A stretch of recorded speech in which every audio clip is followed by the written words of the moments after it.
Okay, my computer says it's 9 a.m., so I'm going to get started. Thanks for coming out to this early morning session. If you're anything like me, you didn't want to get up for it. But we're going to learn so much about nonparametric Bayesian statistics that it'll be great. So this is the third and final section of our nonparametric Bayesian statistics tutorial. Let me just start off by reminding you of some of the things that we've learned so far and recall where we're going with this.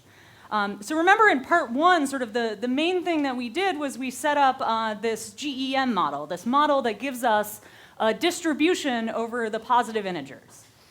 So we have these probabilities that are all between 0 and 1 and sum to 1, and they're given to us by the GEM, which has some parameter alpha, it's some positive parameter. And then we said that the way that we would use this GEM, at least in our sort of running example, is that we would make draws from the random distribution that we generated, this random GEM, these categorical draws. So we'll draw 1 with probability row 1, 2 with probability row 2, et cetera. And then we'll use these categorical draws as part of a so-called Dirichlet process mixture model. So all of the data points or the data indices that have the same draw, for instance, all of the data points for which we drew 1 will belong to a cluster together. And we'll draw their data points around some mean. All of the data points that we drew 2 for will belong to a cluster together, and we'll draw their data point values around some mean, and that was the generative model that we developed in part 1. And so sort of the question that remained at the end of part 1 was, well, we'd like to do inference with this model. We don't want to just generate from it. And so is there some sort of finite representation that we could use for inference? So we had come up with a nice finite way to actually generate from the Dirichlet process mixture model. Despite having this countable infinity of probabilities, we'd actually been able to generate exactly from it. It would be nice to do inference in the same way, to do exact, or to make exact sort of draws, to come up with some method that we're actually getting an approximation to the posterior here, despite the infinities going on. Okay, so in part 2, we sort of started to go in that direction by developing the Chinese restaurant process. So if you'll recall, the deal with the Chinese restaurant process was that we had these sort of tables in a restaurant, and the first person comes in and there aren't any tables yet, and they say, okay, well, I'll start a new table. And then recursively, as each customer enters the restaurant, they do one of two things. They either sit at an existing table, and they do that with probability proportional to the number of people who are there, so sort of the popular tables are more likely to get even more people. Or they form a new table with probability proportional to some constant alpha. Again, alpha is some number that is greater than 0. It's some parameter of this Chinese restaurant process. And so an important point that we came up with at the end is that this generates a partition. It generates a set of people who sit at tables together. So 1, 2, 7, and 8 in this particular instantiation of a Chinese restaurant process, when I ran it, happened to sit at a table together. 3, 5, and 6 sit at a table together, and 4 sat at a table by itself. And so that's sort of the output of using a Chinese restaurant process. And the thing that we proved last time was that if we generate a partition from a Chinese restaurant process with parameter alpha, that's the same as if we had started by generating a random distribution from a GEM and then made these categorical draws to get our partition. And we said that everything whose categorical draw was 1 would belong to a partition element together. Everything whose categorical draw was 2 would belong to a partition element together, et cetera. And so these, in fact, generate the same partition distribution. And so we could have just used a CRP alpha in our Dirichlet process mixture model. And what's nice about the CRP is there's nothing infinite about it. For a finite amount of data, we just had to make a finite draw. We always had to deal with a finite dimensional probability. We never had to actually talk about generating an infinite number of probabilities, and so this seems like it might be useful for inference. And the way that we ended up last time was we were saying what, for the Chinese restaurant process, is the probability of a partition. So suppose that we were running our process and we ran it to a total of n customers.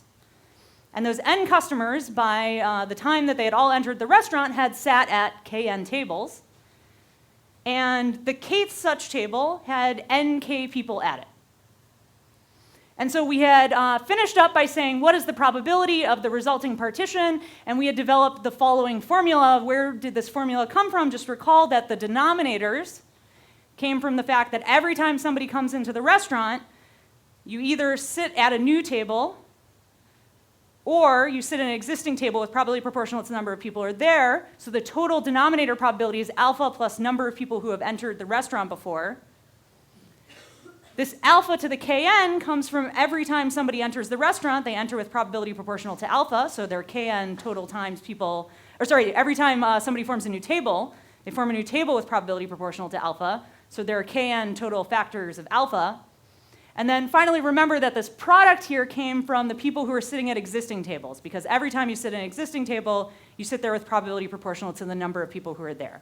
So this was the probability of the partition that we got from the Chinese restaurant process, and this is what we ended up doing at the end of last time. And I just want to really highlight something about this formula, some particular aspect of it, which is that it doesn't depend on the order that the customers entered the restaurant. So in particular, I can imagine that I had the order that I had here, where 1 entered the restaurant first, and then 2 came in, and so on. And we developed that 1, 2, 7, and 8 were sitting together, 3, 5, and 6 were sitting together, and 4 were sitting together. But if you believe that this formula represents the probability of a partition, then you can check that this partition has the same probability, right? Because, so let's think about it. So the total number of people in both cases is 8. The total number of people who enter the restaurant. So the denominator is going to be the same for both, right? Because all it depends on is alpha and the total number of people. The total number of tables is the same for both. There's 3 here and there's 3 here. So that alpha to the kn is going to be the same for both partitions. And finally, the total number of people at all of the tables is the same for both. Here we have a table with 4, a table with 3, and a table with 1. Same over here. And so this product over the sizes of the tables is going to be the same for both. And so it doesn't matter what order people came in. We could have just totally permuted the order, and we'd still get the same probability. And I want to make one tiny point here, which is a question that was brought up at the end of last time, which is that we're looking here at the probability of a particular partition, which is when people enter the restaurant in some order. You could also ask for what's the probability of any partition with n customers and kn tables and so many people sitting at each table. So here are 2 different partitions that both have 8 customers, 4, 3, 1 people at each table, and 3 tables each. And if I wanted the probability of all such possible things, I'd have to add up over these probabilities. So I'm just saying, here's the probability of some particular partition. Okay, so why is this useful? Why is it useful that this probability doesn't depend on the customer order? Well, the nice thing is that we can always pretend that any particular customer is the last customer. So I could pretend, for instance, that 5 was the last customer. So let's look up at our Chinese restaurant, and I've been wanting to use this very large stick, so let me finally use it. And let's just pretend that 5 hadn't entered yet. 5 went to the bathroom or something, and they went away from their table, and they're not here. And so this is the partition that we'd have without 5. So I've just taken this partition here, and I've erased 5. That's all I've done. So it's like 5 isn't in the restaurant. And now we might want to ask ourselves, okay, well, 5 comes back now. What's the probability that they sit at the table with 1, 2, 7, 8? What's the probability that they sit at the table with 3 and 6? What's the probability that they sit at the table with 4? Well, it's the same as the usual Chinese restaurant process because the order that people enter doesn't matter. So can somebody tell me what's the probability that if I start off with this partition, that 5 sits at this table with 1, 2, 7, and 8? Yeah.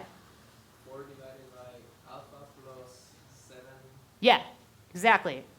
So let's just see where that's coming from. It's 4 because it's proportional to the number of people who sit at that table already, and that's 4. Now all of my choices are, it can sit at this table with probability proportional to 4, it can sit at this table with probability proportional to 2, it can sit at this table with probability proportional to 1, or it can sit at a new table with probability proportional to alpha. So the total denominator is going to be alpha plus 7. Okay, are there any questions so far about this development?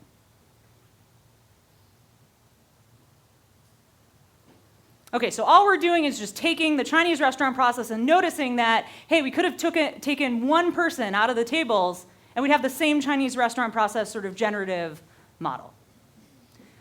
Why is that important? Well, it's going to be really useful for Gibbs sampling.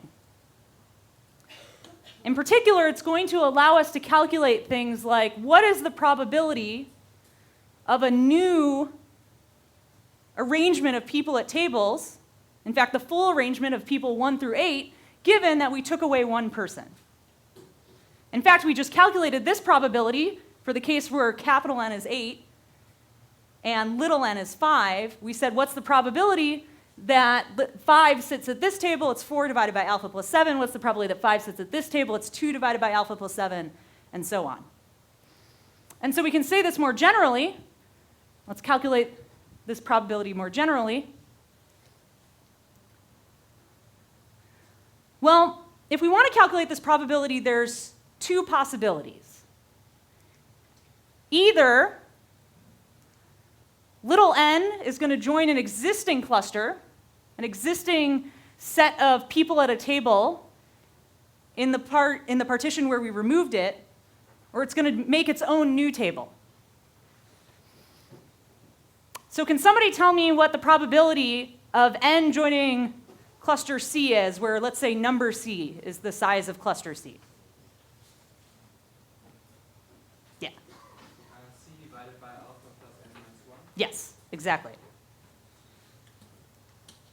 It's just what we did before. It's exactly the same as the Chinese restaurant process. It's number of people at the table divided by alpha plus n minus 1 because there are n minus 1 other people in the restaurant so far. So n starts a new cluster. What's the probability of that? This is not a trick question. I hear some murmurings. Let's put some hands in the air. Those murmurings were correct. You just need to say it louder. Okay. Alpha by alpha plus n minus 1. Okay, great. It's just the Chinese restaurant. All I'm repeating to you is the Chinese restaurant again and again, but the key point is that you can take away any data point, you can take away any of the indices, and you're still going to get this probability. And so why would this be useful for an inference algorithm? Well, let me just remind you of the idea of Gibbs sampling. The idea of Gibbs sampling is that we have some target distribution, some probability distribution over some variables v1, v2, and v3. So here they're just some totally arbitrary random variables. And what we want is we want a set of samples that converges as the number of samples goes to infinity to samples from this distribution. And that'll be our approximation to this distribution. It'll be the empirical over those samples. This is the sort of thing that perhaps you covered in the Bayesian section. And the way that it works is we start off with some initial values, and it's not so important what these initial values are in theory, although in practice, you'll often get to better samplers if you have some sort of smart initial values. And the way that Gibbs sampling works is we go through a number of steps, T steps, we just keep iterating, and we sample from the conditional distribution of each variable given the other values of the variables that we've sampled so far. So for instance, let's say that we're on the tth step, so we have sort of the t minus 1 value for each of the variables. And so we'll sample v1 given the values that we have just sampled for v2 and v3 on the previous step. And then we'll go through and we'll sample v2 given the values that we had just found a new value for v1, so we'll plug that in, and we have our old value of v3, and we'll sample v3 given the values that we've just seen. Okay, so why is this useful? So Gibbs sampling is useful for getting an approximation for this distribution, and hopefully you can see that this exchangeability property is going to be useful for Gibbs sampling because what we're going to want to do is we're going to want to take the assignment of each data point to a cluster out, one at a time. And we're going to want to say, okay, what's the probability that it belongs to any other cluster for our Gibbs sampler? And so this sort of formula is saying what's the probability that it belongs to any other cluster given the assignments of all the other data points is going to let us develop our Gibbs sampler.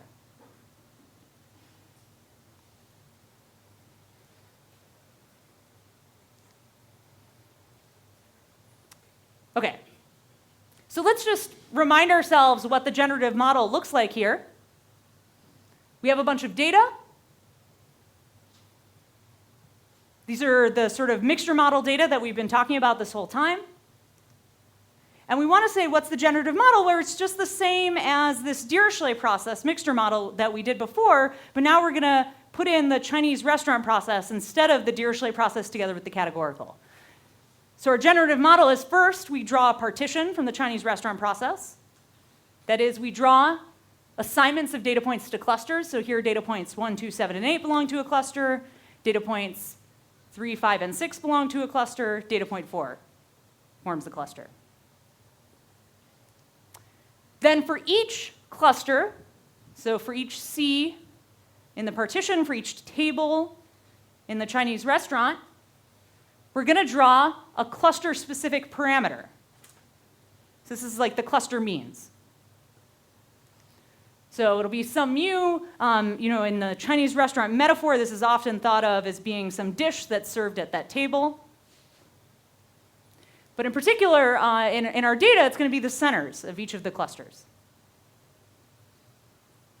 And then, of course, finally, what we do is we take all of our data points, or to get all of our data points, we say, OK, for each data point, we'll look at what cluster it's in, and we'll generate it as being normally distributed around that cluster center. So again, this is just the same as the Dirichlet process mixture model, but we've replaced the GEM and categorical steps with the Chinese restaurant. And so everything's going to have the same distribution because we already showed that those two things have the same distribution. Okay, and we want the posterior. Well, in general, you might be interested in a posterior over both the assignments of data points to clusters and the cluster means. But it's perfectly fine to just be interested in the assignments of data points to clusters. Or you might find both and you might integrate out the cluster means. So that's what I'm doing here. I'm just saying, hey, what's the posterior probability of the assignments of data points to clusters given the data points? So those are latent. In general, we just have the data points. We don't know what they're assigned to. And so this is, we want to express our belief after the fact about how certain we are about which clusters each data point belongs to. And so the Gibbs sampler for this is going to be to go through all of the random variables in this posterior and take them out one at a time. So this pi n expresses all of the assignments of data points to clusters. So we'll go through each data point, each data index, and we'll take it out. We'll say, OK, what's the probability of the assignments of data points to clusters, including all of the data points, given that we know everything except for the nth data point?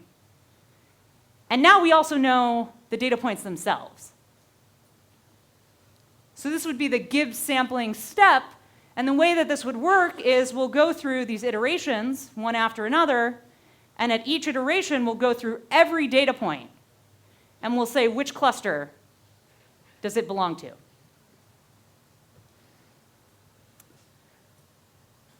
OK, so can anybody tell me what sort of form is this distribution going to take? Like, what are the possibilities here? What are the options for the nth data point? What can it belong to? Well, one of the existing clusters or a new cluster? Yes, exactly. So it either joins a new cluster, or sorry, it either joins an existing cluster or it starts a new cluster.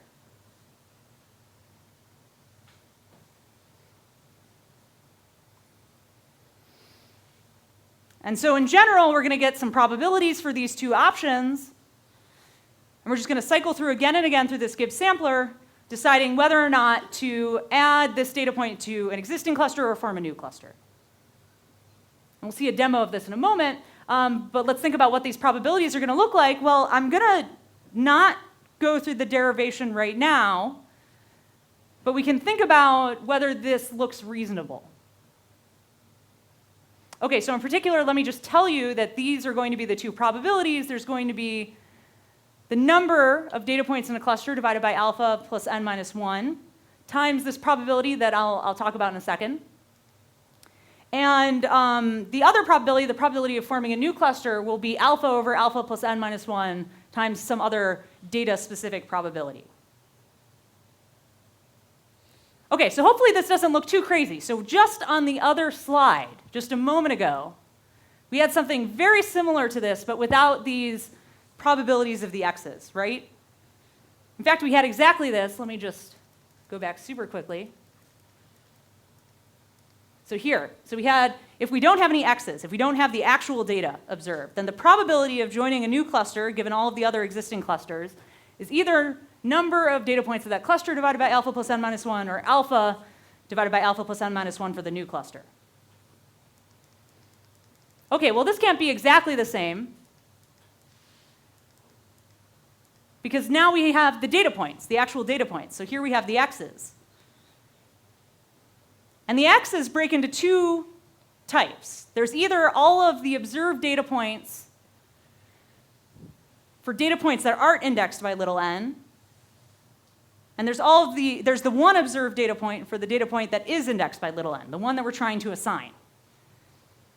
And so the way that this probability breaks down is it's sort of probability given just the Chinese restaurant process and the other indices that this data point belongs to this existing cluster times this probability that depends on the data. And this probability here, just use this again.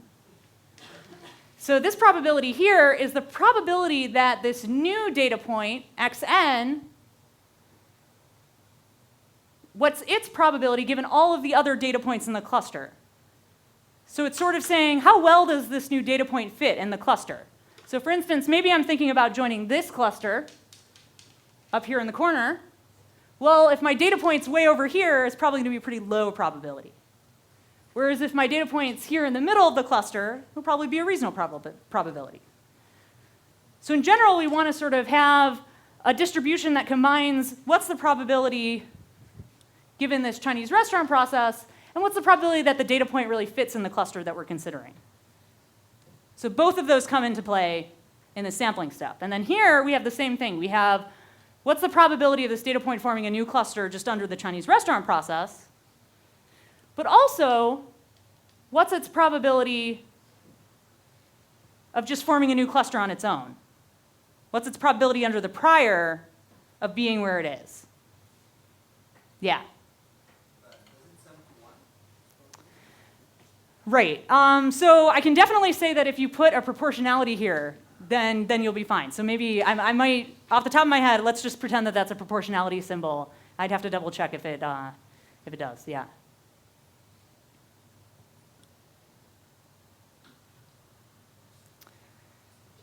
Okay. So let me just say one last thing. In the case of the Gaussian, so where our data points come from a Gaussian around some center, and that center has a Gaussian prior distribution, this probability is going to be Gaussian. And let me just note, by the way, that this probability here is basically exactly the same as this probability, but where C is the null set. So you're just not conditioning on anything. So once you solve for one of these, you sort of have both. Now, this is sort of a parametric fact that this probability of the new data point, given the previous data points, is going to be Gaussian. And the way that you would solve for it is exactly the way that we solved for the marginal distribution of the categorical data conditioned on a beta random variable. So you remember last time that we had this row that was beta distributed, and we were trying to derive the polyurn. And so we said, okay, we have this row that's beta distributed, and we have all of these categorical random variables that are IID conditional on row. What's the probability of Zn given 1 to Zn minus 1? Remember when we went through the calculation? To derive this, you're going to go through exactly the same calculation, but with normals. So then rather than get into that, I think that's something you can absolutely do at this point, so I'll leave it as an exercise, but I'll tell you the answer in the end. And let's think about why this is realistic. So it's normal. It's going to be normal with some mean and some covariance. What are these mean and covariances? Well, I'm going to put down some equations that might look a little complicated at first, but then we're going to see where they come from. Okay, so first of all, let's think about this covariance. So when I have a covariance, and I take its inverse, that's usually known as the precision matrix. And so here what I'm doing is I'm sort of just adding all of the precision matrices. I'm adding the precision matrix from the prior. I'm adding one precision matrix for each cluster. So these are the cluster-specific precisions. So this is like some sort of sum of precisions. Now here for the mean, I'm adding together all of the data points and weighting them by the precision matrices for each cluster. And here, I'm adding together, or I'm adding onto that a precision matrix times the prior mean. And so this is like a weighted average. It's like I'm saying, hey, I'm going to weight all of my data points by some value, and I'm going to weight my prior by some value, and then I'm going to divide by essentially the sum of those values. So when there's a lot of data points, we expect this mean to look like the mean of the data points. And when there aren't many data points, in fact, when there are no data points, we expect this mean to look like the prior mean. So here, if we have a lot of data points in a cluster, then what this is saying is that this new data point should look like it's normally distributed around the empirical mean of the data points in the cluster. This value will be small, and this is just the usual covariance around that mean. And when there's no data points in a cluster yet, this is just like coming from the prior, essentially. Okay, so that's a lot to take in. Before I get to the demo, I'm really definitely happy to take some questions, some clarifications, anything that might have come up. Yeah? So we're fixing the sigma for the clusters in advance, or are we Yeah. also... So you can absolutely learn the sigma in advance. In fact, none of this has to be normal at all. So this could have been some arbitrary distribution. This could have been some other distribution that's a prior on it. There's no need to fix the sigma in advance, but for this derivation that I'm going through and for the example that I'm going to show, we're absolutely fixing it in advance. And the calculations are definitely easier if you fix it in advance, but you don't have to. And in fact, in general, if you were actually doing some sort of clustering problem, you probably wouldn't know the shape, and you'd want to learn sigma as well. So this is really just for illustration. So this can absolutely be learned just like this. We can have it as one of our cluster-specific parameters. I just happen to not be doing that now. Great. Anything else?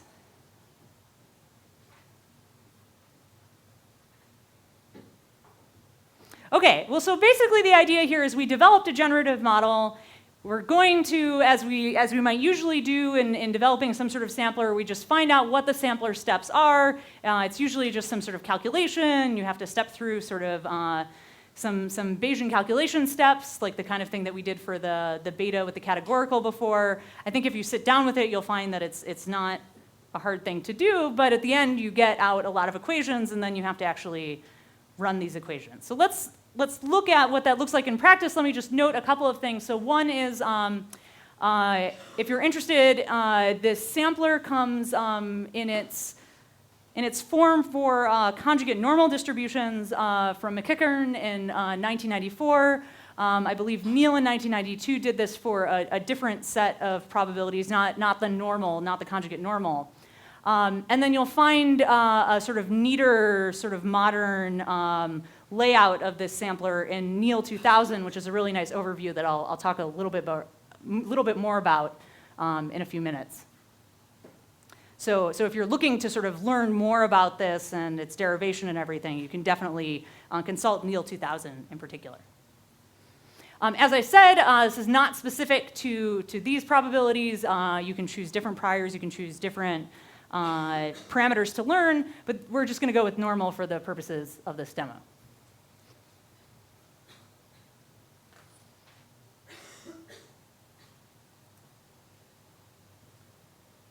Okay, so let's try this out.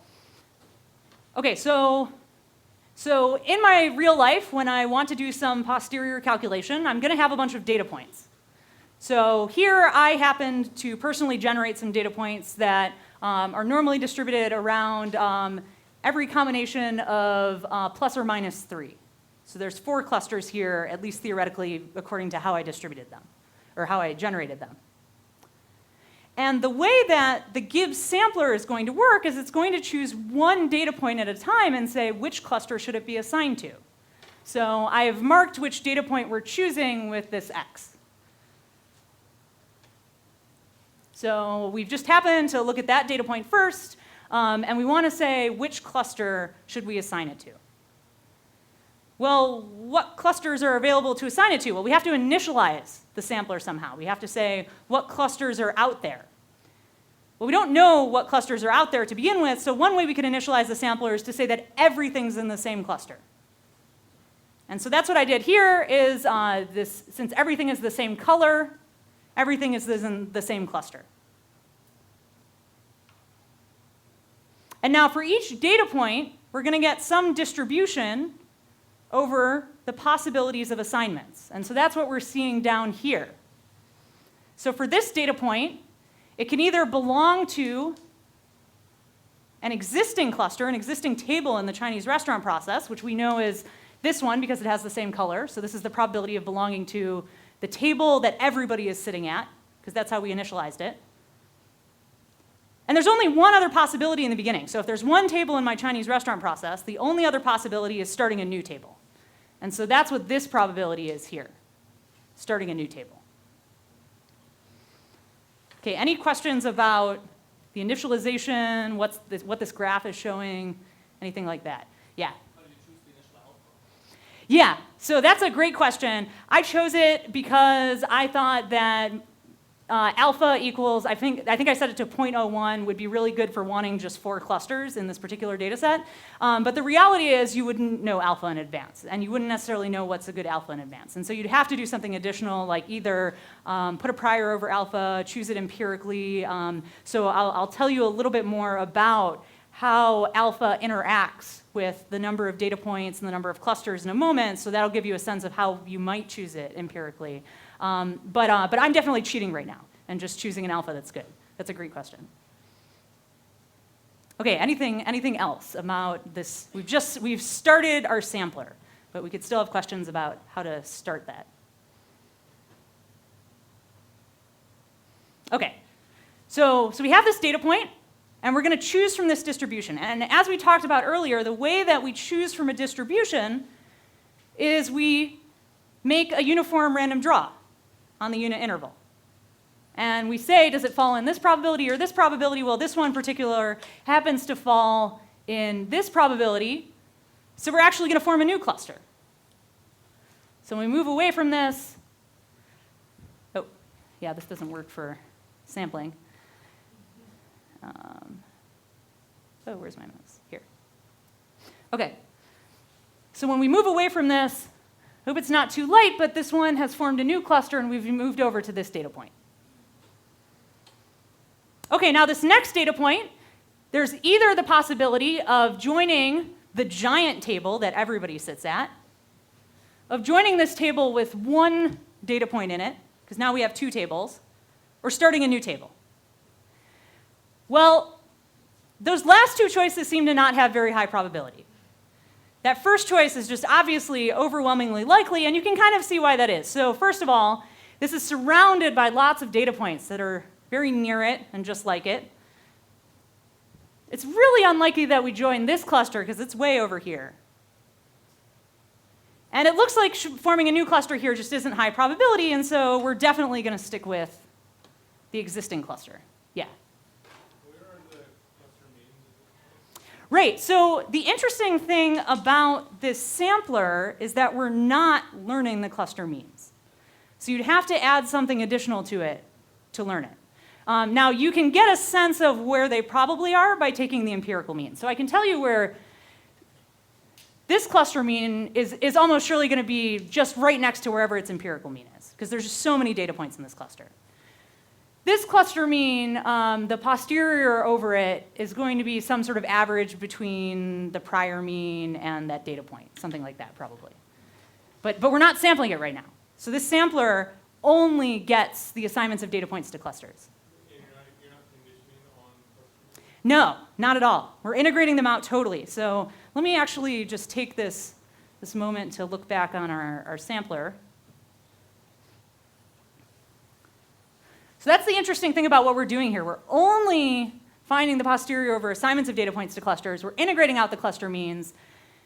There's some sense in which, compared to some things you might do that condition on the cluster means, that this might be a better sampler, because you don't have to worry about where they are. You just have to worry about where all the other data points are, so maybe you can make a good step relative to the other data points, even if your cluster mean might have been sort of off. This isn't the only thing that you can do. You can absolutely do something with cluster means. It's the one that we happen to be doing right now. Okay. What was, okay. Okay, so this data point is also clearly not going to join a new cluster. Let's keep going for a bit. Okay, so this data point is right next to this one. It could join the blue cluster. It could join this pink cluster. It looks like it's definitely going to join the pink cluster because all of the probability mass is on that, and that's probably because it's so close to the pink one. And it doesn't have much mass on joining a new cluster that doesn't exist. So we got a few more pinks. Things in that corner are starting to become pink. Oh, I guess I went too quickly, but something instantiated a new cluster here. So now we have 3 tables. There's the big table that we started out with that a lot of people are still in. There's this table up in the corner that has about 5 data points in it now. A new table started forming down here. And so there are 4 choices for this new data point. It can join each of the 3 existing tables, or any of the 3 existing tables, or it can form a new table. There's actually a reasonable amount of probability mass on forming a new table, but this one just happens to say it's going to join this one.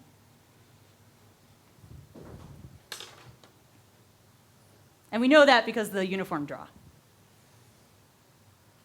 So this keeps going. Data points that are sort of near the pink seem to be joining the pink. Data points that are near the orange seem to be joining the orange.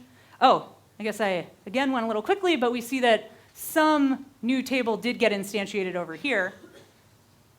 We're thinking sort of ultimately, there's probably going to be a table here, there's probably going to be a table here, there's probably going to be a table here, and one here, but it takes a little while to get there. Yeah. So you're just sampling randomly, right? You're just Yeah, so this distribution comes from the Gibbs sampler that we just derived. I mean, we skipped a few steps, but we derived it, and you certainly can derive it. And so that's what we're sampling from for each one. So every choice of which table to belong to, of which cluster to belong to, is random according to this distribution. you're just going once through the whole data. Or you're doing several. Exactly, going once through every data point. And so we're still, on the first Gibbs iteration, we've gone through 39 data points, and we have 4 clusters instantiated at this point.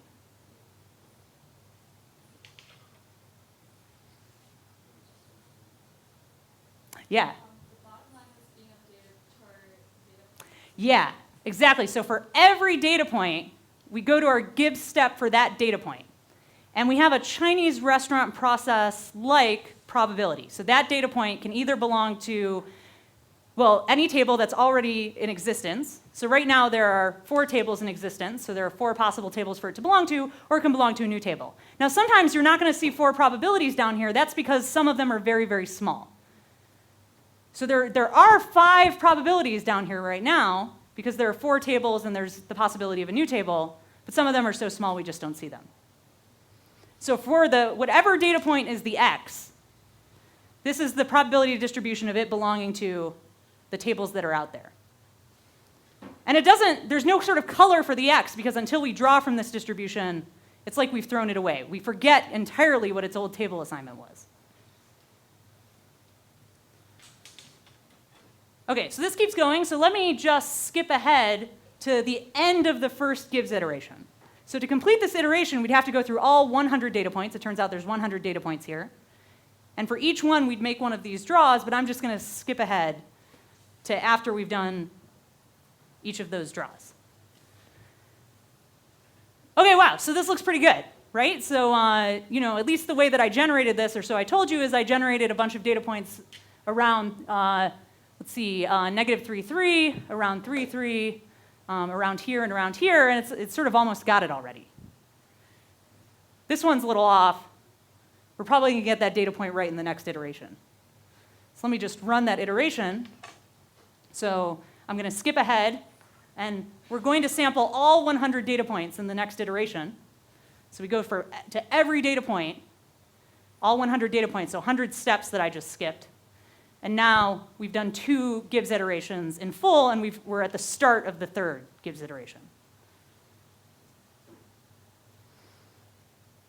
And this already looks great. So all of these data points form a cluster, all of these data points form a cluster, all of these data points form a cluster, and all of these data points form a cluster. And it seems like it's learned this pretty well, and you can also see that it's pretty stable from this point. So I'm just going to go through a few more Gibbs iterations, and we see that nothing's really changing. Yeah? So this is a more intuitive kind of question. In Yeah. the Chinese restaurant problem, you see that some tables get more people and the end tables don't get as many. And it seems like the data that you have here follows that. Yeah, it does seem like that, because I chose it to be like that. Yeah, so if it's not the case, if they're all like have equivalent or Yeah. similar number of population, what happens in that? Absolutely. So yeah, so if you all have equal sizes, that's technically not what you expect from a Chinese restaurant process. So it might be able to deal with it, but it might not. So here's the issue too. So the deal with the Chinese restaurant process, sort of the whole point, that we motivated this with in the beginning, was that we don't really imagine this small data set that I'm dealing with. We're imagining that we're getting more and more data points, and we're getting a very large data set maybe, and so we're getting some sort of dependence on the number of clusters on the size of the data. So part and parcel of that is there's also this implicit expectation about what the sizes of the clusters are, and in particular that they're not equal.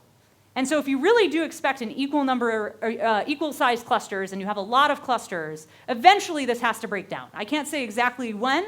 It probably depends a lot on your data and your model. But if you are having thousands of clusters and they're all roughly equally sized, you're going to have to do something. So one option is if you still really think that the underlying generative process is something like a Chinese restaurant process, that if you had more data, you would actually get more clusters and they would be smaller, then maybe the answer is you need to be changing your alpha in such a way that all of your initial clusters actually are roughly equally sized, but if you got more, then they would be smaller. But if you actually think that, no, there's actually a finite number of clusters, because you can really only have equally sized clusters for a finite number of clusters, then maybe you should put a prior on your number of clusters and just use that generative model. So it depends sort of what you believe about the data.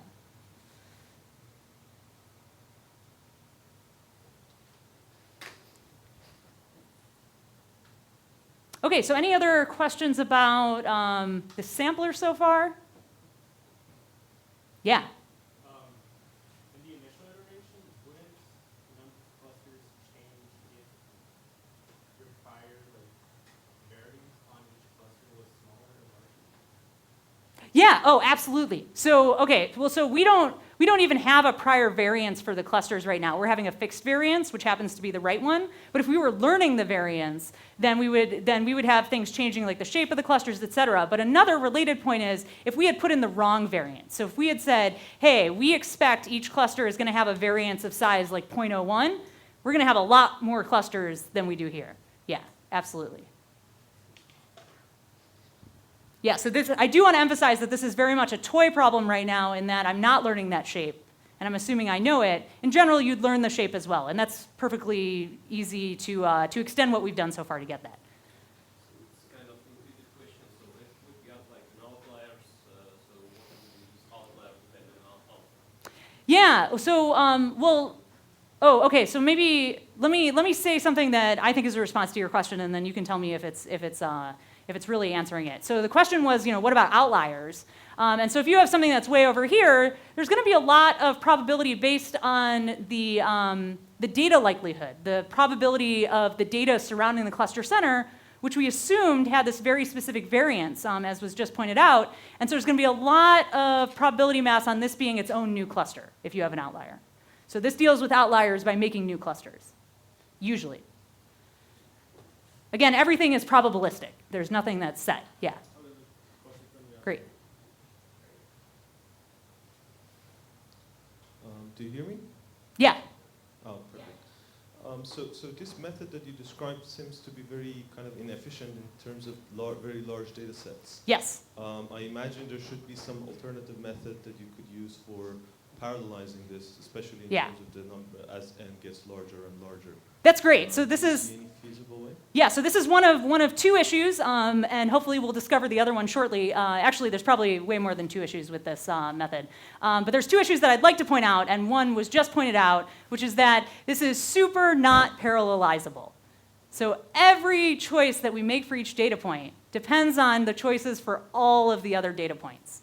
And so that's, not really useful in sort of a modern large data framework where you actually want to be making these choices in parallel and you want to be running inference that is somehow parallelizable. So you have a few options there, but the one that's, really seemed to stand out recently as something very viable is variational inference. And so in particular, one nice thing about variational inference is that it's already sort of has nice speed properties to begin with. But on top of that, what you typically want to do to actually have some sort of parallelization in this algorithm is you're going to have to get away from the Chinese restaurant. So the Chinese restaurant is inherently not parallelizable, right? Because it has this dependence on the assignments of all of the other data points. And so that's what's really nice about the Dirichlet process representation. So it seemed in the beginning like we were saying, oh, the Dirichlet process, man, if only we could get away from that because it's so infinite and annoying. But actually, what's nice about the Dirichlet process is the assignments of all the data points to clusters are now independent if you're not looking at the Dirichlet process. Or sorry, if you're not looking at the Chinese restaurant process, if you condition on the Dirichlet process probabilities, if you condition on the GEM probabilities, the draws from that are independent. And so that'll let you get a variational algorithm or a Markov chain Monte Carlo algorithm that can take advantage of parallelism. So we're not doing that here, but that's definitely the direction you would go for that. Can I ask a continued question? Yeah. So on the Gibbs sampling method that you described, the samples you get on iteration t happens to also be used in the same iteration by other distributions. So you sample from distribution of the variable v0, and then you use the same sample for sampling the variable v1. Is it possible to somehow parallelize by just using samples from the previous iteration? Then all the sample steps would be independent of each other. Yeah. So there's definitely research work that looks into that direction. The problem is that you don't have the nice properties of Markov chain Monte Carlo sampling if you just do that without thinking about it. So the nice thing about a Gibbs sampler, the nice thing about Markov chain Monte Carlo sampling is that you can prove that in the limit you get this these empirical draws that converge to the actual distribution. And if you use old samples, you have to be a bit more careful about that. Thank you. Great. Okay, so I said that there was at least one other issue with this that I wanted to identify. And so to get at that issue, I'm going to run the same sampler, but I'm going to try a different initialization. So in particular, what can we do in the beginning to initialize this sampler? So one thing we can do is assign everything to the same cluster. That's something that doesn't require knowledge on our part. Something else that wouldn't require knowledge on our part is what if we assigned everything to different clusters? Basically, you have to initialize with something that means that you don't know the answer in the end, so that's another way that you could not know the answer in the end.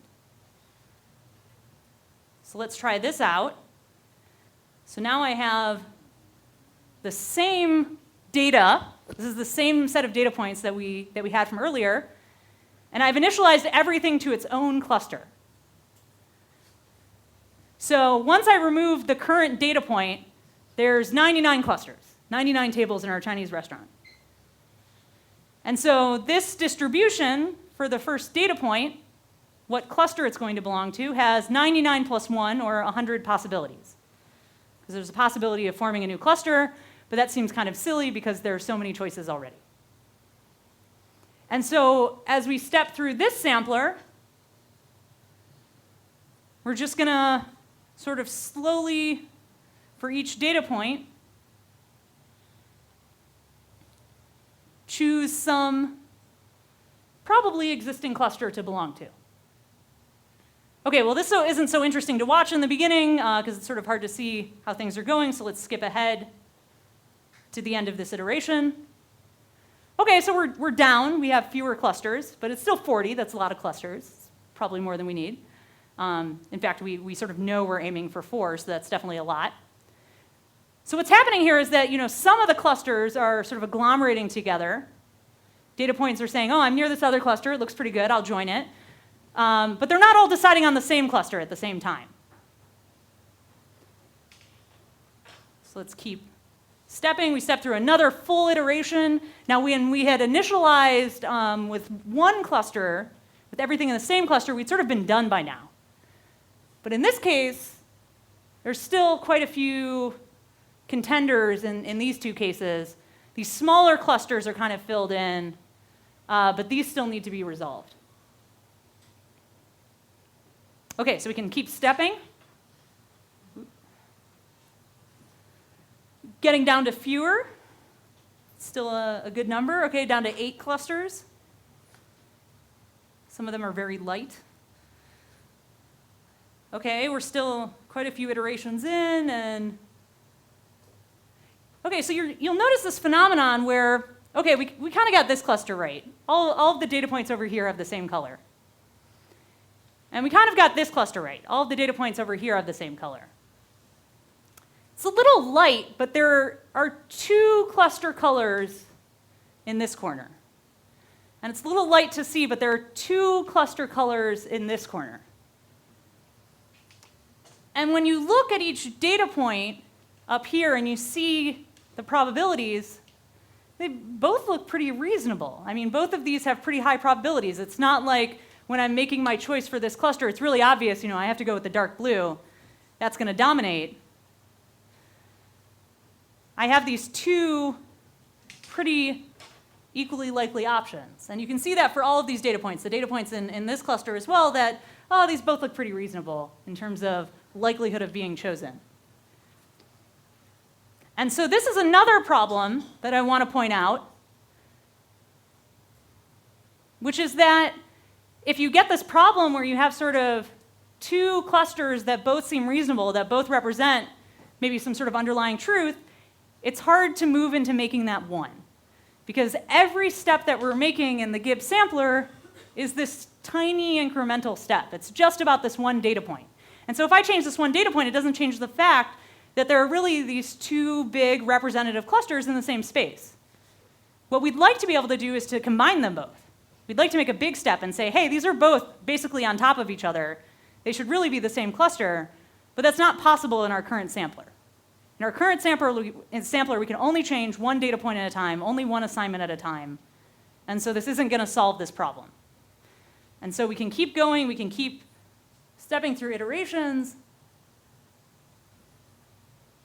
It's hard to see, but there really are still some light data points here in this cluster. You can also see this from the number of clusters, that there's still sort of 2 extra ones. Step through maybe 10 extra iterations.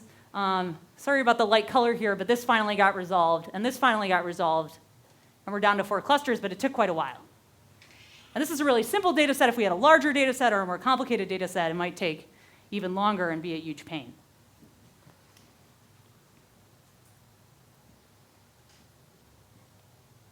Okay, so are there any questions about that before we move on?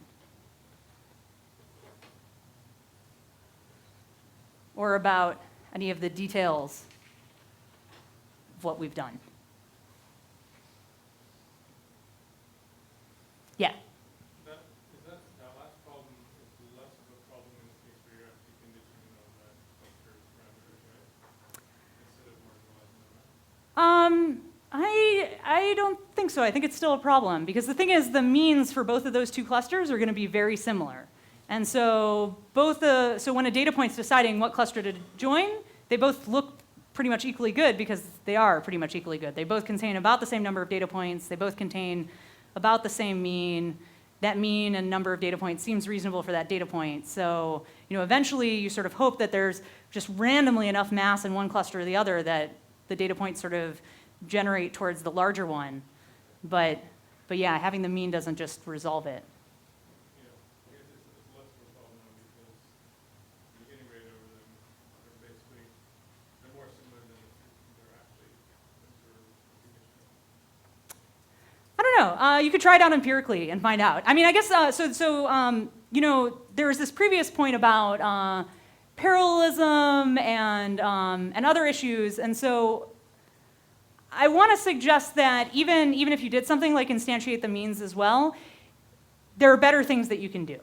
So there are things that would really resolve it. And one of them is this split merge idea. And basically, it's the idea that you introduce moves that actually can split or merge clusters. Because another issue that sometimes arises is you have one big cluster and you can't split it because it's so hard to move to one new cluster because you have to have some data points start it, you have to have other data points join it, et cetera. And so there's sort of bigger fish to fry than just the means.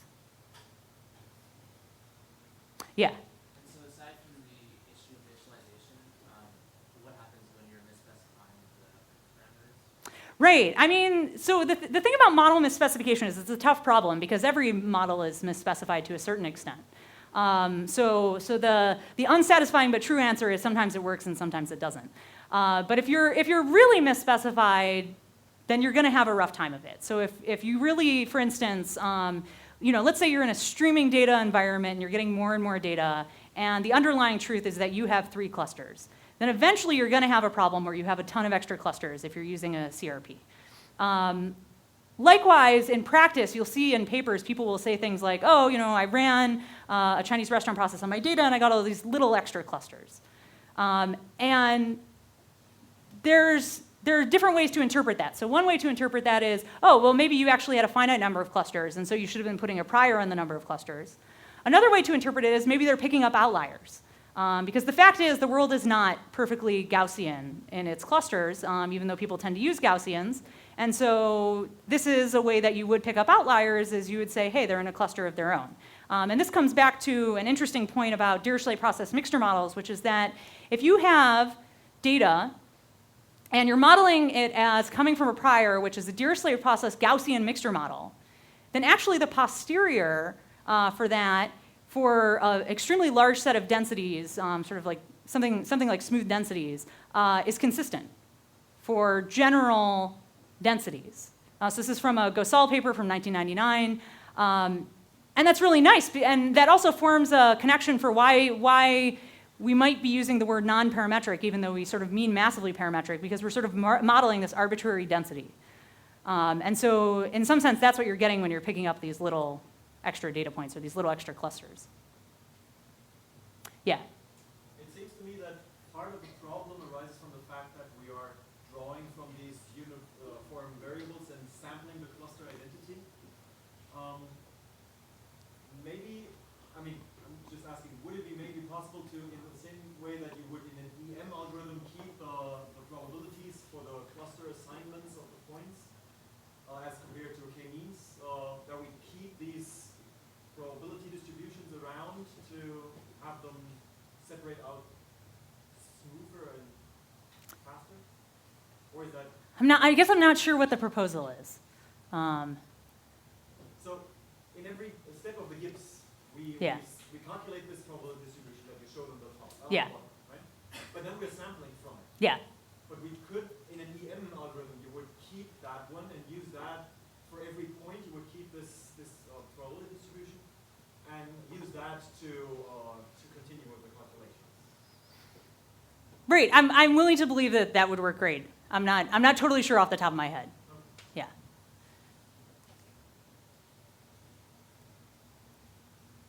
Any other questions on this? Okay.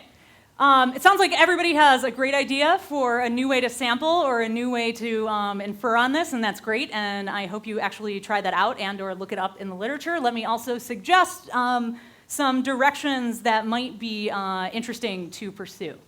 So of course, just as we coded a DP mixture model simulator, you can do that here as well. It should be basically the same.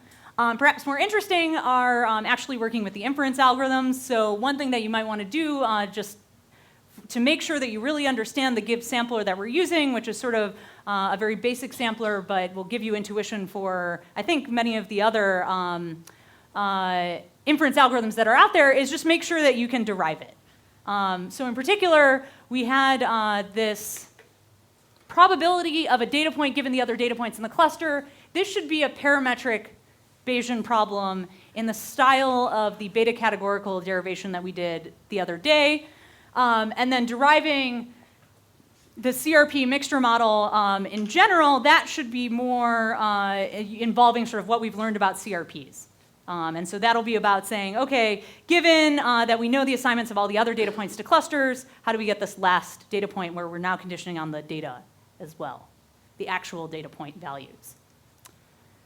Okay, so it was brought up a few times. What about the mixture model parameters, these actual cluster means? So there are two things that you could do here. Is you could derive a sampler that along the way samples the means and conditions on the means and see how that does. You could also try to get the means from our existing sampler. So you could do something like say, hey, we have this sampler for the assignments of data points to clusters. How do I get the means out of that? How do I get a posterior mean out of that?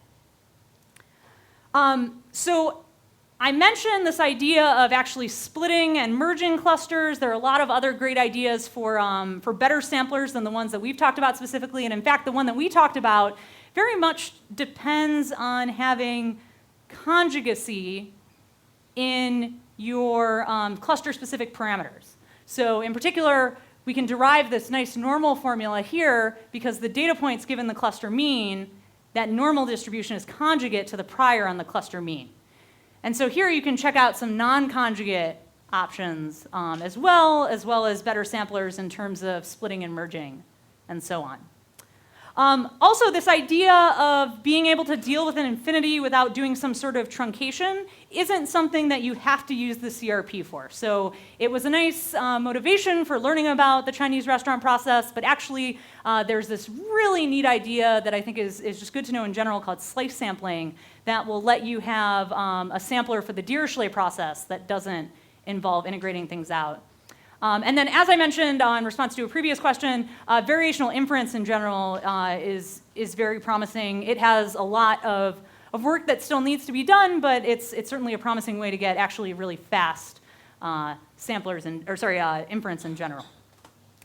This is in no way an exhaustive set of references of things that you could be trying, but it's a place to get started. So for the things that we've done so far in this tutorial, starting with number one and tutorial day one and tutorial day two, etc. If you're interested in sort of having some version that you can read instead of just slides, you might check out this paper, which is a little bit of a review paper. It goes a little bit farther, and there's a bit more math than what we've been covering. But you might find it interesting, especially if you're interested in sort of the theoretical underpinnings of this stuff. And it'll also point you to a lot more references in the area. Okay, so we've looked at Dirichlet processes and we've looked at Chinese restaurant processes. So where does that put us? Well, this is unfortunately pretty dark, but this represents a mountain and a trail, and then there's like a signpost there. But what I'd like to say is that, okay, so let's say that you're going and hiking on a trail. So the trailhead is the part where you get started. It's the opening to the trail. And so that's what Dirichlet processes and Chinese restaurant processes are to nonparametric Bayesian statistics. They're the trailhead. You need them to get to the rest of the things, all of the other interesting things that are going on in nonparametric Bayesian statistics. If you read a paper, people will assume you know what they are. They are the basis of so much else that is going on in nonparametric Bayesian statistics, but there is a lot more that's going on in nonparametric Bayesian statistics. And so I'm just going to use the remaining time to give a very sort of brief, high-level introduction to some of the other ideas that are in this area. We're not going to go into anything exhaustively, certainly not at the level that we've been doing with Dirichlet processes and Chinese restaurant processes. And again, I want to emphasize that I won't cover everything in this area. It's a huge research area that has its own conference regularly, as well as a number of workshops and other things. But I just want to give you sort of a set of ideas that go beyond the Dirichlet process and the Chinese restaurant process. So in particular, everything that we've been talking about so far has been sort of surrounding this idea of clustering, that each data point belongs to one and only one group, the table at the Chinese restaurant, the element of the GEM distribution. And in general, we might maybe want to go beyond that. So for instance, imagine that instead of thinking about Gaussian mixture modeling, I'm thinking about documents. I'm thinking about clustering documents. So remember, I tried to emphasize a few times that there's nothing specific to what we've been doing that has to do with Gaussians. We can go to other types of likelihoods and priors and so on. And so suppose I'm looking at documents and it turns out, I run my Dirichlet process mixture model or whatever, and I find out that documents 1, 2, and 7 belong to a cluster together, a table of the restaurant process. Documents 3 and 5 belong to a cluster together, and so on. And after the fact, I learn what the cluster parameters are, and I find out that actually this is a cluster parameter that describes maybe words that are about the arts, and this is some cluster parameter that describes documents and words that are about economics, and so on. Well, I hope you can see that there's something sort of missing here. What if I am reading a document about Moneyball? Maybe I'm reading the New York Times and I'm reading a review of Moneyball. Well, that was a movie. It was a movie about the economics of baseball. So there might be words about the arts because it's a movie. There might be words about economics because it's about trading and valuations and things like that. And there might be words about sports because it's about baseball. And so maybe I want my data point to simultaneously belong to each of these groups. Or alternatively, maybe I'm modeling a social network, and in my social network, actually the way that I communicate with people and the way that I interact with them isn't just dependent on one social group that I belong to, but actually I have the group of my friends from college, and the group of my friends from high school, and the group of my friends from band camp, and the group of my friends from some other crazy hobby that I have on the weekends. I belong to a lot of groups maybe, and maybe my interactions on my social network encode all of that. And so in general, I might want my data points to belong to multiple groups simultaneously. Still some sort of sparse belonging, but this availability of multiple groups or no groups. Maybe I don't join Facebook. And I want to have this more general set of options, maybe than clustering. And in this case, instead of clustering, we call this a feature allocation.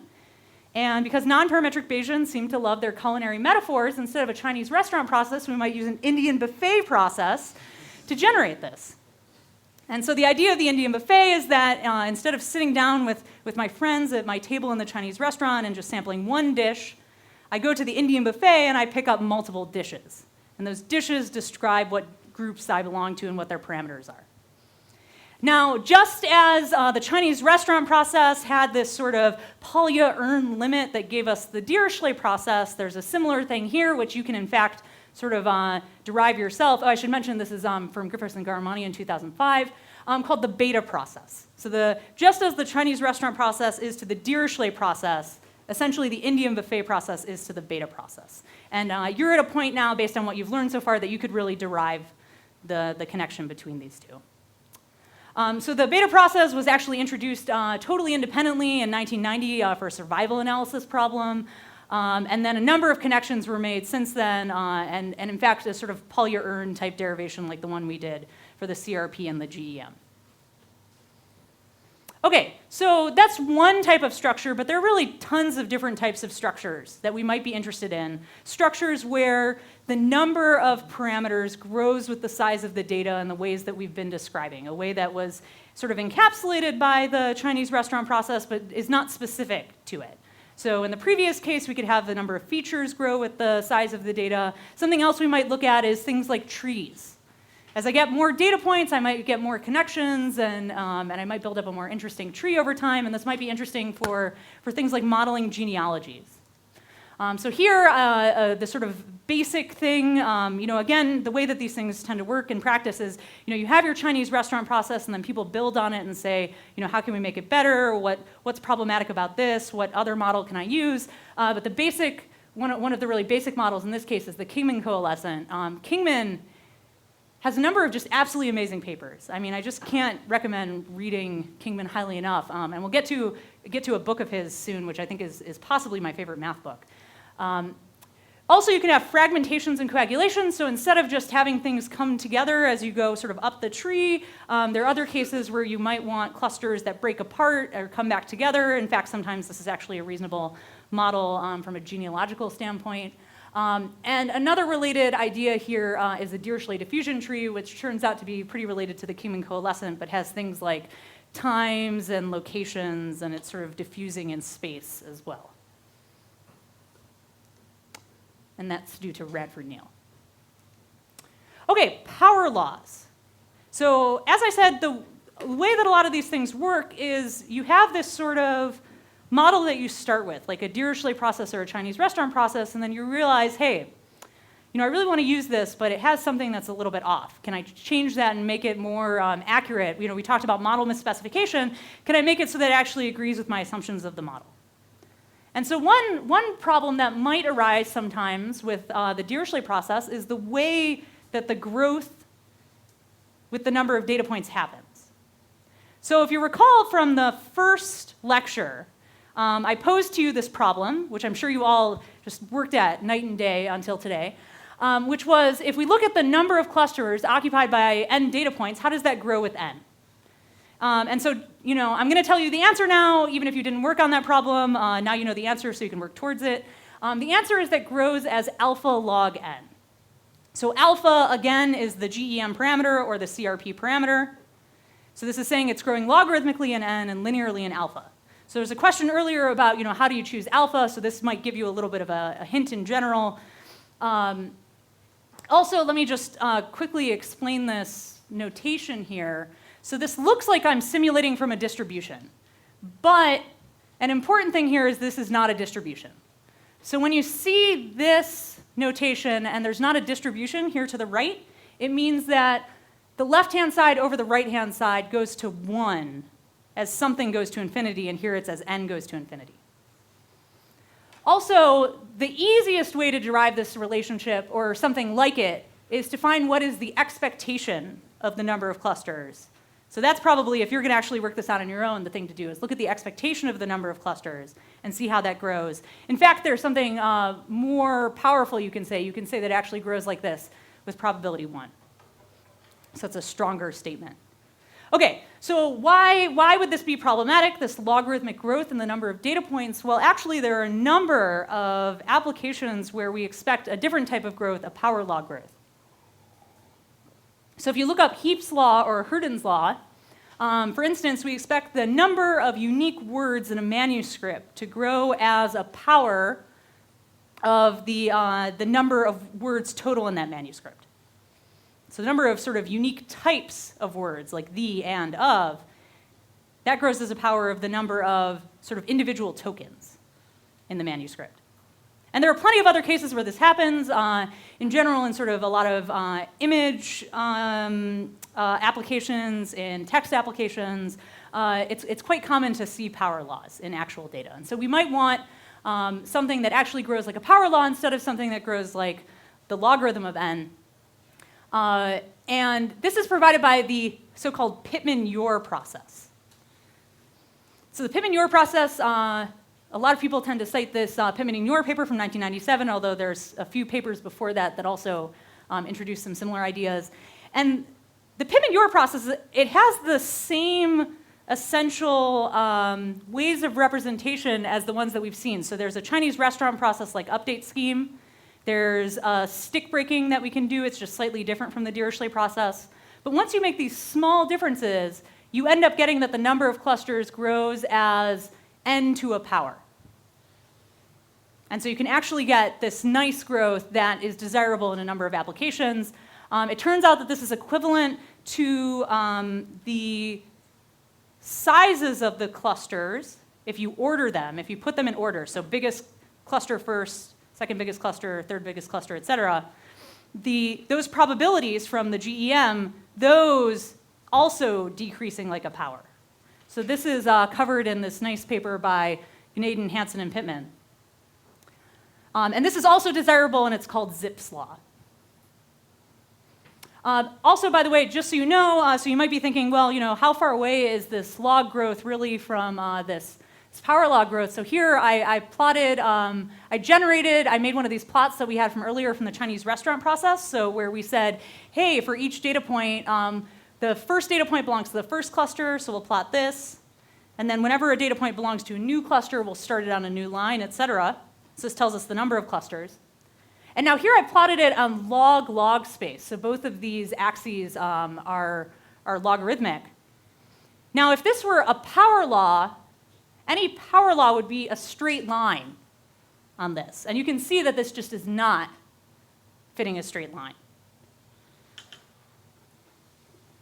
So anyway, so a lot of people will use something like the Pittman-Ure process instead of the Chinese restaurant process or the Dirichlet process, and it basically has all of the nice, again, stick breaking and update probabilities that the Chinese restaurant process has. Here's some application areas where it was used in text modeling applications.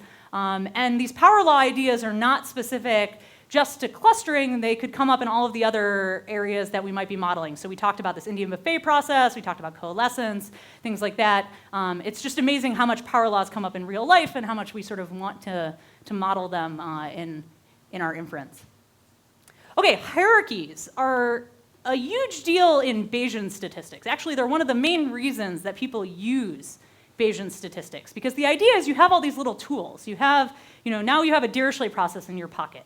And you also learned in these past 2 weeks about a Gaussian process. And so eventually you have sort of all these distributions that are in your pocket, and it's useful to sort of build them up together to get even more complicated distributions. So for instance, I might say, hey, now I have this Dirichlet process, and I have my document. And maybe in my document, I want it to exhibit some percentage of different topics, and I might model this document or a book, say, as having its words clustering according to a Chinese restaurant process. Well, maybe now I have a bunch of books, and I want those books to kind of share topics. Like maybe some of them are about similar topics, and I want to be able to share power. I want to learn about those topics from all the books. Not separately from one of the books, because then maybe I'm not learning as much. And so in that case, I might want something like a hierarchy that lets these Dirichlet processes be linked. This is a similar idea in general that, maybe just in Bayesian statistics in general, I'm modeling hospitals in different states. And I want to say that, hey, there's a lot I could learn about hospitals in general from all these states. Maybe some of the states have very little data. And so by building up a hierarchy, I can share power and learn more. So hierarchies are a big deal in general in Bayesian modeling, but they're useful also in Bayesian nonparametric modeling in particular. And so we have things like a hierarchical Dirichlet process, and just as a Dirichlet process has a Chinese restaurant process, and a Bethe process has an Indian buffet process, the hierarchical Dirichlet process has a Chinese restaurant franchise. So there's all these different Chinese restaurants that exist, and they share information and get together on the weekends and talk about what's on their menu, and in particular share menus and parameters. I'm telling you, they love their culinary metaphors. There's similarly a hierarchical Bethe process, and you can build up other hierarchies. You can combine all of your favorite ideas, your Dirichlet processes together with your Gaussian processes, and so on. Okay, so a little bit more on the theoretical side, we can start asking, hey, okay, now we know two models of distributions over the positive integers. We know the Dirichlet process and the Pittman-Ure process. We know the Chinese restaurant process and the Pittman-Ure equivalent of that. Well, maybe there's something else out there that's even better. Maybe we want to know what are all the possibilities for exchangeable clustering. Maybe there's something else that we could be using that fits our new problem, that has new constraints, even better. And so we might ask ourselves, what are all the possibilities for exchangeable clustering? Well, it turns out that Kingman showed in 1978 that if I have any exchangeable partition, if I have a partition such that if I permute the order that I see the people coming into the restaurant, that I permute the order that I see my data, that it doesn't change the distribution, then it must have the same distribution as if I first drew a bunch of probabilities, possibly countably infinite, and then I drew from that distribution. So there's something very fundamental about the GEM and about things like the GEM. They're all particular forms of a Kingman paint box, which is a broader idea. And it turns out we can do this for other applications as well. So this feature idea that I just told you, where each data point can belong to multiple groups, there's a similar idea of a feature paint box, which is the Di-Finetti mixing measure. For graphs, you can say, hey, what if I have a set of vertices and a set of edges, and if I permute the order of the vertices, that doesn't change the distribution of the graph, then the Aldous-Hoover theorem is essentially telling you the Di-Finetti mixing measure for graphs and networks. And just as we talked about Chinese restaurant processes and clustering and feature allocations and things like that, all of these ideas can really be applied to graphs and networks, where we can also have Bayesian nonparametric models.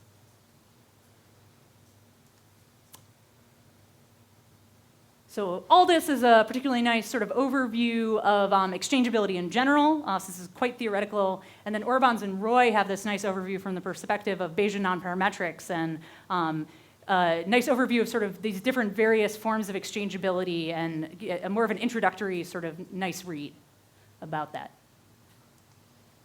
Okay, so this gives us a very general sense of like what are all of the possible things that we could be using in Bayesian nonparametrics, but the ones that we use in practice tend to have these really nice forms for updating. So if you ever use Bayesian statistics in practice, you sort of quickly learn that maybe conjugacy isn't perfect in every way, but it is really nice when you're doing inference. I mean, it just makes your algorithm so much easier to use.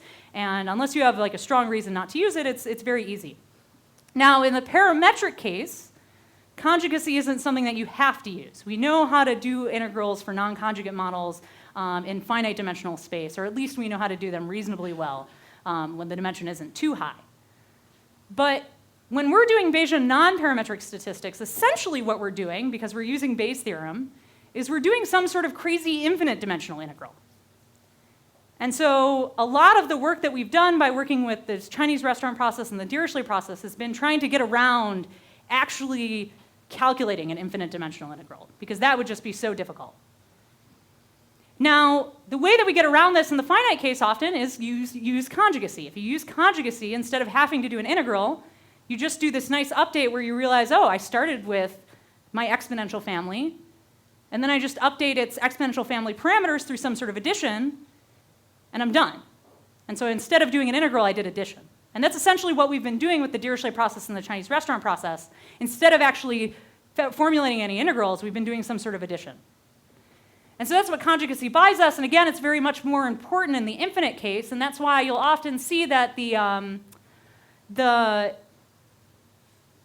processes that we use have very familiar names. Oh, so by the way, this is the Kingman book on Poisson processes. It's really an amazing book. I can't recommend it highly enough. If you like math, I think you'll like this book. So anyway, so everything that we use in Bayesian nonparametrics has these sort of very suggestive names that have to do with Poisson point processes. So for instance, I just told you about the Bethe process. So the way that you get an Indian buffet process is you put a Bethe process together with a Bernoulli process. The way that you get a Dirichlet process or a Chinese restaurant process is you actually put something called a gamma process together with a Poisson likelihood process, and then you normalize them. This is very similar to if you happen to know that the way that you get a Dirichlet distribution is you take a bunch of independent gamma random variables and then normalize them. This is like the infinite equivalent of that. And then there are other ideas, beta process, negative binomial process, et cetera. These are sort of a lot of the distributions that we tend to use in Bayesian nonparametrics. And if you're familiar with Bayesian conjugacy, you'll notice that this is very suggestive. Beta Bernoulli, gamma Poisson, beta negative binomial. These are all conjugate families from Bayesian parametrics. And so it turns out that there's basically a notion of exponential families for Bayesian nonparametrics, for these infinite dimensional families, that relies on Poisson point processes. And so a lot of times, the way that people talk about Bayesian nonparametrics is they say there's two sides to it. There's Gaussian processes and there's Dirichlet processes. But it would probably be more accurate to say there's Gaussian processes and there's Poisson point processes. And some examples of those are Dirichlet processes, are Bethe processes and Bernoulli processes, or other things like that. Okay, so Bayesian nonparametrics.